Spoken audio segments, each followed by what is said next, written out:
Hi, Mom. How many years have you been healthy? I'm back. Naomi? Naomi? Is this some kind of sick joke? Who the hell is trying to trick me? It's not a joke, Mom. It's me, your daughter, Naomi.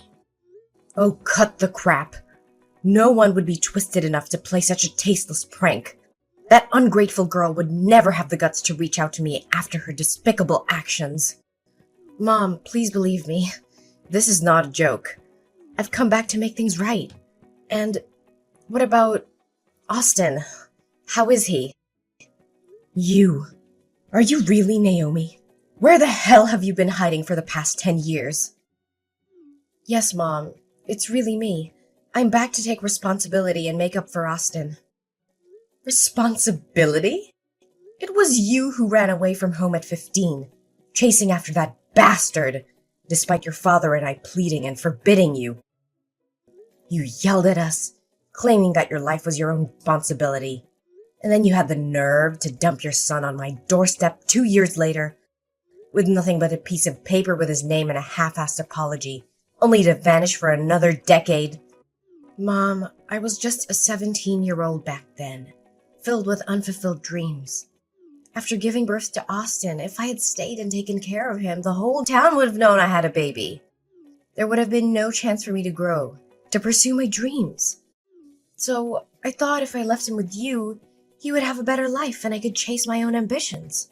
That's the most idiotic, selfish, and heartless excuse I've ever heard. There were countless better options than abandoning your child, than denying any responsibility. Are your dreams the only thing that matters? Does your son's life and happiness mean absolutely nothing to you? I get it now. That decision has haunted me and tormented me with guilt for years. I can't sleep at night knowing I missed out on Austin's first steps, his first words. I ache to hear him call me Mom. But all that pain has fueled me to work relentlessly, to succeed in my career and build my wealth. And now I want to go back and make amends for all the lost time and experiences Austin has suffered. Do you have any idea how sad and guilty he must have felt all those years? Do you think he needs your money? What he needs, what he's always needed, is a mother's love. Despite his grandfather and me showering him with love, as he grew older, he realized he didn't have parents. He questioned if it was his fault if he wasn't good enough. You shattered his innocence, his sense of self-worth, and you think you can just waltz back into his life now? Mother, I understand. I love him too. No, you don't understand a damn thing about that boy. You have no clue about the depths of his pain when he was mercilessly mocked at school for not having parents. Don't you dare utter the words "I love Austin." If you truly loved and cared for him, you would have found countless ways over the past 10 years to reach out, to visit, to write letters, to send even a damn birthday card, but you did nothing. I understand that I deserve every scathing word you throw at me, but you need to grasp the desperation I felt back then.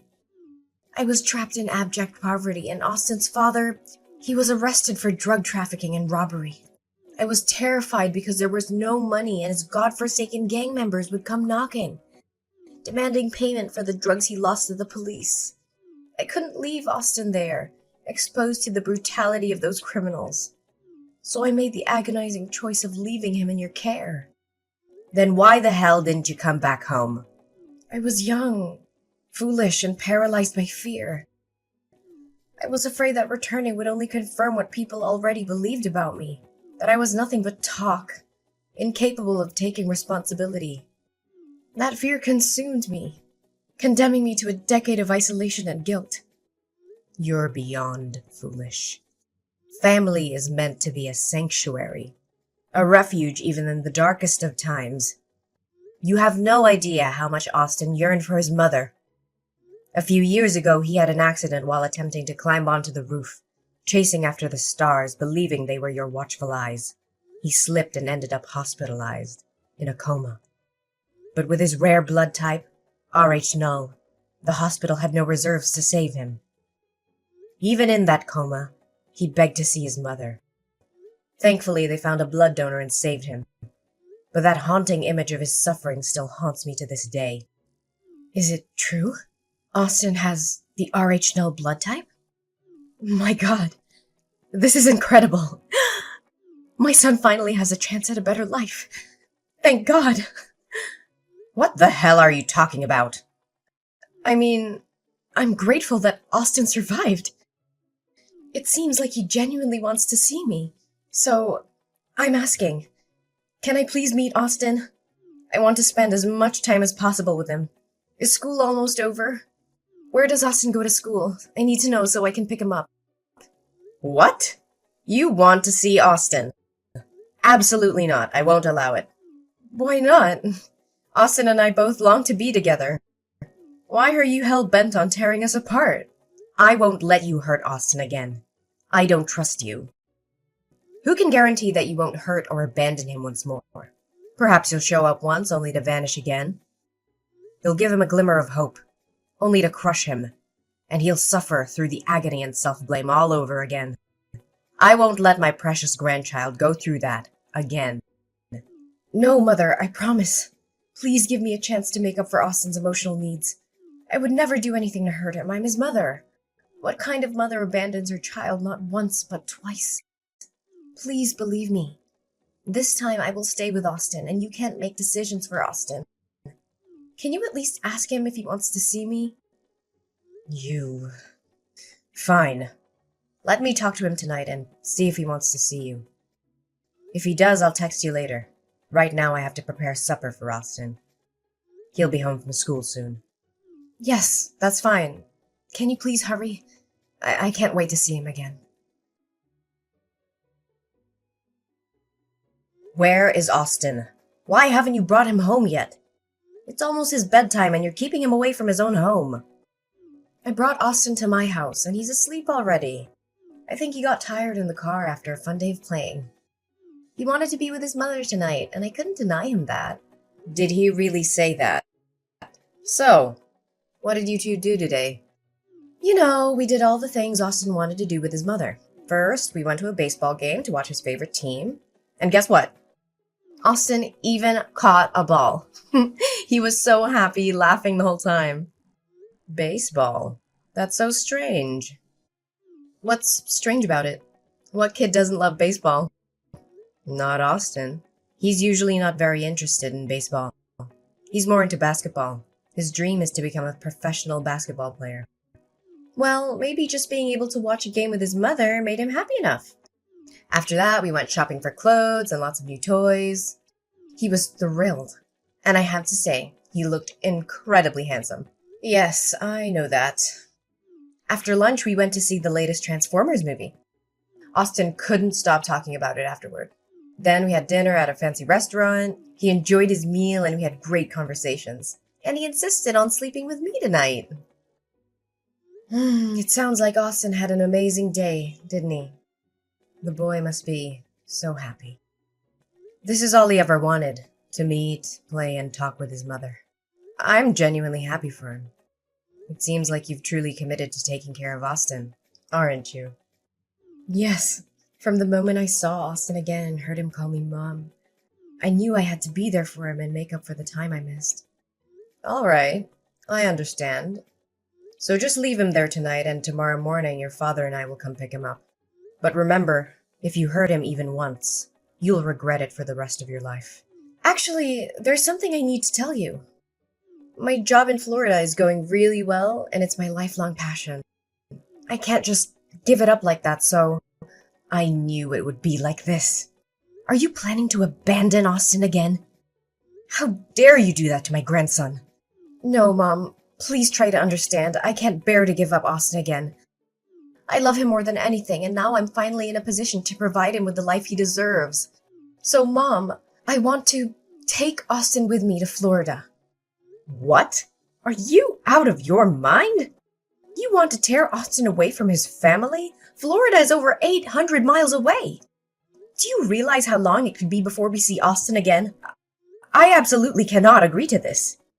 Mom, I know this is difficult for you and Dad to accept, but it's what's best for Austin's future. This is ridiculous. How can you think it's best to uproot Austin from everything and everyone he knows? His friends, his school, his entire life is here. But in Florida, I have a beautiful, spacious house waiting for us.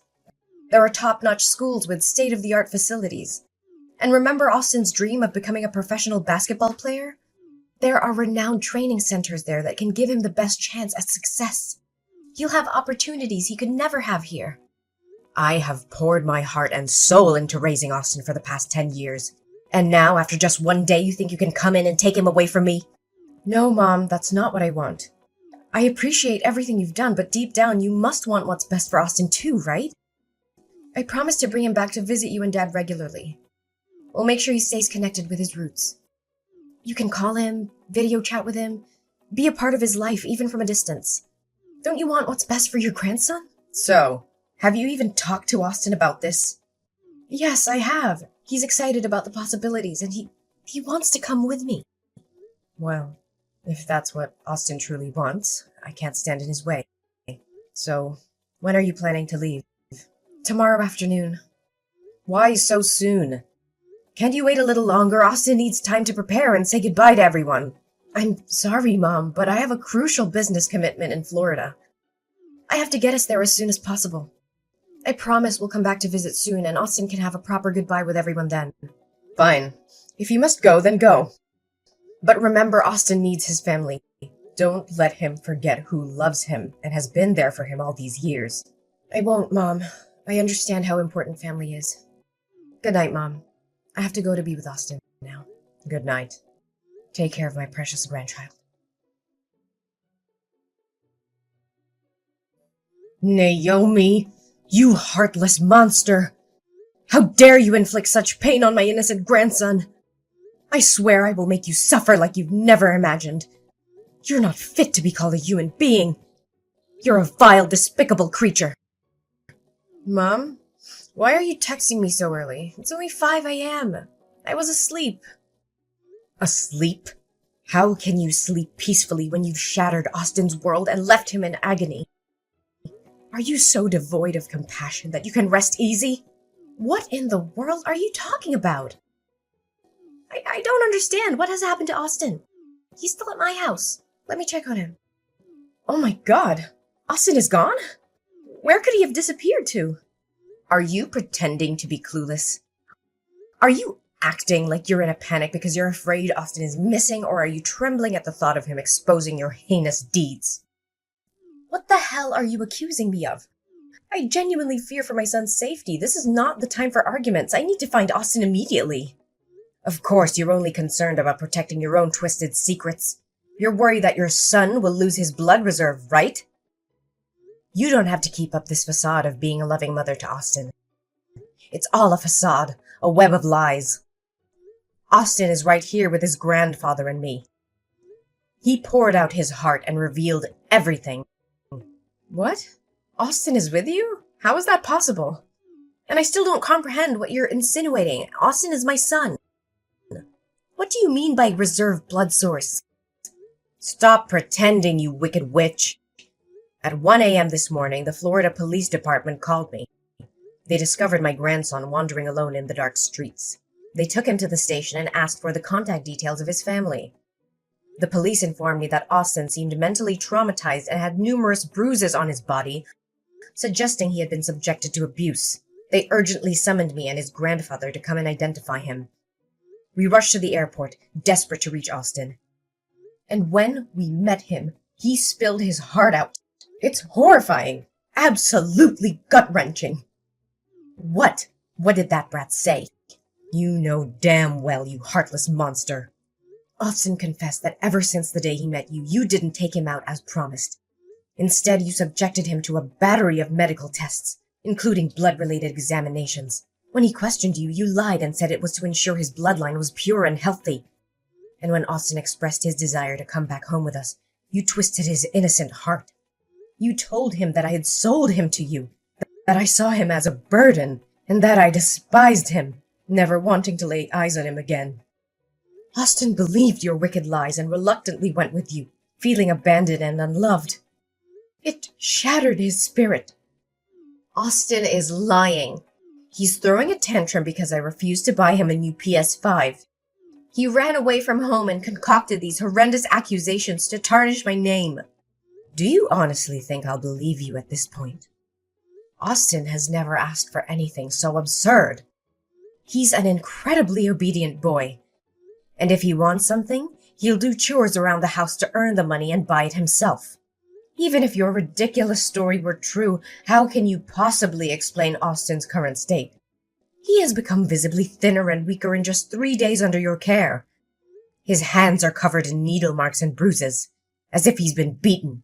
Don't even try to suggest that Austin did this to himself. That's the most ludicrous explanation in the world. Oh, that's actually a pretty good story. The bruises are from basketball. Yes, Austin has been practicing basketball. Maybe during practice he collided with other boys and got a few bruises. You're being overly sensitive and protective of the child. And the injections? Are you sure they're injections? Maybe they're just bruises from playing sports or something. Oh my God! Who are you trying to fool? I was a nurse for 40 years, Naomi. How could I not tell the difference between a bruise caused by an impact and a bruise from a blood injection? Moreover, Austin told us that you never let him go to basketball practice as you promised. Instead, you locked him in a room with the windows and doors sealed shut. Every day a doctor would come and draw his blood with a needle. He was in excruciating pain and begged you to stop, but you refused to listen. You even beat him when he refused to eat anymore. You told him that if he didn't have this rare blood type, he would be worthless. What? It's probably because Austin has been watching too many horror films lately and it's affecting his imagination. It's all because I've been too lenient and haven't paid enough attention to him. Where are you now? I'm going to pick him up right away. I can't believe he could come up with such horrible stories. Do you realize how ridiculous your excuses sound?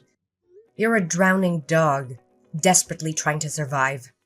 Deep down, you know whether those things are true or not. Stop pretending. We already know that you're married and have another son. That baby is very ill and requires a large amount of blood for transfusions. Since he shares the same rare blood type as Austin, it's been challenging to find enough blood donors. So you schemed to steal my grandson to save your other child's life. What? How do you know about this? Austin overheard you and the doctor talking outside his room. He said that although he wanted to help his brother, the blood drawings were agonizing for him. So he waited for a moment when nobody was looking, took the key to the window and escaped during the night. Fortunately, he used bed sheets to create makeshift ropes to climb down safely. But he didn't know where to go because he didn't know anyone around here. And because he believed I despised him, he wandered aimlessly until he was helped by police officers. No way, that ungrateful kid! I've been taking care of him for 3 days now, and this is how he repays me? I just want to take a small amount of his blood, but that's not okay? What a selfish kid! Ungrateful? How dare you call Austin ungrateful after what you've put him through? Taking a small amount of his blood? Are you serious? You hired a doctor to extract his blood daily, pushing him to the brink of physical and emotional collapse. You're delusional if you think that's justifiable. Austin is your biological son, for God's sake. How could you sacrifice his well-being and jeopardize his life to save another child? You're no mother. You're a heartless monster. Don't you dare compare that insignificant, filthy rat to my precious son. Austin was nothing but an unexpected outcome of my reckless youth. He was just an accident, a burden I never wanted. But the child I share with my husband, he's different. He's the embodiment of our love, the most precious thing in my life. So why shouldn't I give up something inferior to save my own son? If it weren't for his blood type, I would have never bothered returning to deal with that brat. I can't believe what I'm hearing. You see your own child as inferior? You see Austin as some disposable object while you worship your husband's child as a divine creation? How can a mother differentiate between her own children like that? Blood type or not, every child deserves love and care. You've lost all sense of compassion and morality. Spare me your lectures on morality. You wouldn't understand the choices I've had to make. It's easy for you to judge from your high horse. I did what I believed was necessary to ensure my family's future. You think you can get away with everything, don't you? Well, not this time. I will make sure you pay for the pain and suffering you've inflicted on Austin. I'm going to sue you for child abuse. And I'll make sure the authorities know all the details of what you have done. You're just trying to ruin my life. You can't prove anything. Austin's words won't be enough to convict me. Oh, believe me, I have evidence. I have Austin's medical records, documenting the daily blood extractions and the bruises on his body. I also have witnesses, the Florida police officers who found Austin wandering alone in the street, frightened and injured. And let's not forget the doctors who will testify about the physical and emotional trauma he endured under your care. You're bluffing. You can't take my son away from me. Your son? Don't make me laugh. You lost any right to call yourself a mother. Austin deserves a safe and loving environment, not the torture you put him through. I will fight tooth and nail to protect him from you. You think you can play the hero? Well, go ahead and try. But remember, I have resources, power, and influence. I won't let you take my son away without a fight. I don't care about your resources or your influence. I will do whatever it takes to ensure Austin's well-being. You may have money, but you can't buy love, compassion, or the bond between a child and a true parent. Mom, please. I'm begging you, don't do this. I know I've made terrible mistakes, but I love Austin, I really do. I never meant to hurt him like this. I was desperate and I thought I had no other choice. Begging won't help you, Naomi. I'll see you in court, and justice will prevail. You will be held accountable for your actions, and Austin will finally be free from your grasp. I made a terrible decision, and I regret it with every fiber of my being. I was desperate to save my other child, but I see now that it was a selfish and monstrous act. I've never realized the depth of my actions until now, and I'm filled with guilt and remorse. As time went on, the truth about Naomi's horrific actions became undeniable. The authorities were alerted, and a thorough investigation was conducted. Naomi was arrested and charged with child abuse, kidnapping, and other heinous crimes. The evidence against her was overwhelming, leaving her with little chance of escape from the consequences of her actions. As the investigation progressed, it was revealed that the doctor responsible for taking Austin's blood had indeed been acting unethically and endangering the lives of others. The evidence against the doctor was strong, and their actions were deemed a gross violation of professional ethics. The medical board thoroughly examined the case, and the doctor was subsequently stripped of their license and permanently barred from practicing medicine. Meanwhile, filled with both anger and relief, I focused on helping my beloved grandson heal from the trauma he endured. With the support of us and professional counseling, Austin slowly started to rebuild his life. He found solace in his family's love and the comforting presence of his newfound brother. Austin's brother, still in need of blood transfusions, faced a difficult journey ahead. However, Austin, touched by his brother's plight and motivated by their shared blood bond, made the brave decision to become a donor for his sibling. His selfless act saved his brother's life and brought them closer together than ever before. As the years passed, Austin thrived in a nurturing and loving environment. He grew into a resilient and compassionate young man, guided by the lessons learned from his painful past. Supported by us, Austin pursued his dreams and discovered his true potential. In the end, despite the darkness that once overshadowed our lives, our family found happiness and strength in our unbreakable bond. We emerged from the ordeal stronger and more united, cherishing each day and the second chance we were granted.